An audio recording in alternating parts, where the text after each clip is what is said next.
Aimee Kuzenski, who every time I see her Facebook page has a new and interesting injury, which makes me think that she must be like some hero vigilante or something. Maybe she'll tell us. Anyway, well, please welcome Aimee Kuzenski.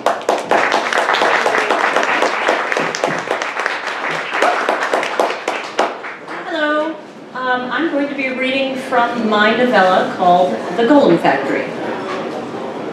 The stream of workers heading home thinned to nothing as she made her way deeper. The factory as a whole smelled of clay and iron, but the storage rooms were drier, tasting more of dust.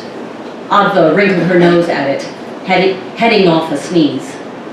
She had chosen to sneak in behind the line so the hulks of motors and conveyor belts and the giant beehive shapes of the still glowing kilns would hide her from any lingering employees. She ran her fingers over the mud-crusted canvas of a conveyor as she crept along. Her old skills were creaking back to life, softening her footfalls and increasing her caution. Her old gang leader would be so pleased if he were there to see. "My sweet debutante thief," he'd called her. "This isn't backsliding. The factory owes me money. If the bosses won't cut me a check, I'll liberate what I'm owed. This isn't theft, it's retrieval." She rubbed at the bronze of the promissory note lying against her chest, now warm from her body heat. The sounds of exiting workers faded to nothing as she got closer to the center of the building where the finished product was stored. All those walls of brick and iron between her and freedom weighed heavy on her, but she had worked bank jobs and long cons before. If she could get out of such bastions of security, the factory would be a cakewalk. Adva descended stairs to pass the secure cellars keeping the high-end merchandise safe and randomly chose a nondescript room somewhere between the top of the line models and the low-end automatons at the far, musty end of the hallway. The door wasn't even latched, giving way with a soft click when she leaned her elbow against the patinaed iron touchplate. Inside was even darker, a silent and unmoving space pregnant with potential. Adva spidered her hands across the rough walls until she found the light switch. The heavy melamine buttons were slick with dust. It took a surprising amount of effort to depress one. Only one incandescent bulb lit, hanging on a long cloth-covered cord from the ceiling in the center of the room, and Adva muttered another quick heavenward thanks. Less light, less chance of discovery. Row upon row of silent figures stood human-high in military ranks, not breathing, not moving. The unshaded lamp cast a halo of harsh light onto the shoulders of the golems, illuminating the arcs and bars carved there to identify them. The deep and wet crimson of the clay she worked with daily had here dulled to the color of dried blood. Adva wondered whether some customer had requested the less gruesome shade. She stretched out one hand to touch a dried clay shoulder, curious, and regretted it immediately. The clay felt like corpse flesh, cold and clammy and yielding. She jerked away and scrubbed her fingertips on her jeans. She shook off the disgust as best she could and took stock of her options. The even rows of golems would allow an auditor to see an empty spot. The merchandise in the far corner was probably her best bet, back where the light didn't reach and the rows could conceivably be somewhat uneven. Listening for the approaching footsteps with half an ear, she took a zigzag patch between the clay soldiers, sucking in her gut and twisting her shoulders to avoid touching any of them.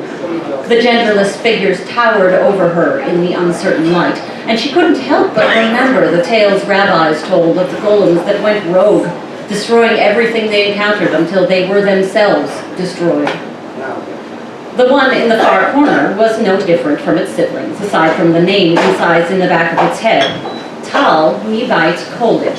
Tal, from the family of Kolin. She'd need to remove the customer's name later when she could get at a grinder or chisel. Adva fixed the sounds of its names in her memory and moved around to face it. She suppressed an urge to bite her lip. She'd never awoken a golem before. Get a grip on yourself. Everything had a first time.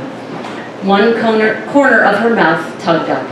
This could serve as yet another milestone between her and this backbreaking, monotonous, poorly paid position. Her shoulders relaxed down and her smile broadened. She hadn't stolen more than a nap since she'd come to Jerusalem to start over. The rush of fresh thievery swept through her like a strong wind. Maybe she never should have tried to go straight. Filling her lungs with deep breath, Ava began the chant with its name. She liked to keep her voice low in pitch when casting, and this time she kept the volume to a near whisper, just in case. Thank God for Michael's own pillow talk and the elective training he'd encouraged her in. Maybe the factory would cut back on that once this was discovered. Maybe they would even name the rule after her. The thought made her want to snort laughter. The Ava policy.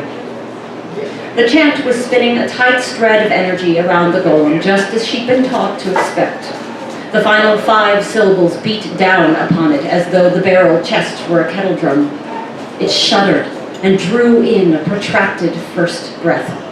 The neck creaked as it looked down at the blunt fingers where they flexed and stretched. Its features twitched. She struggled to speak past a throat tight with excitement. Tog.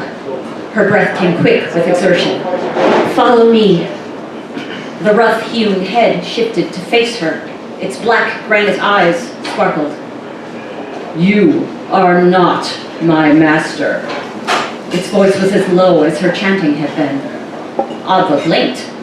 I woke you, Tall. I'm your master. You are not from the family of Colin. The golem turned to survey its siblings in their still ranks. You cannot be my master. Ava stared at it, gape-mouthed and sputtering. What? Was this a new feature the factory wasn't advertising? Maybe that employee training wasn't as comprehensive as she thought. The golem shifted, stretching its limbs with fluidity disturbing in something that had been lifeless clay a few minutes ago. The unblinking eyes took in the room and turned back to Ava. My master is not here. My manufacturer is not here. You have woken me alone. How could a bland face display such disappointment? You are a thief. Thank you.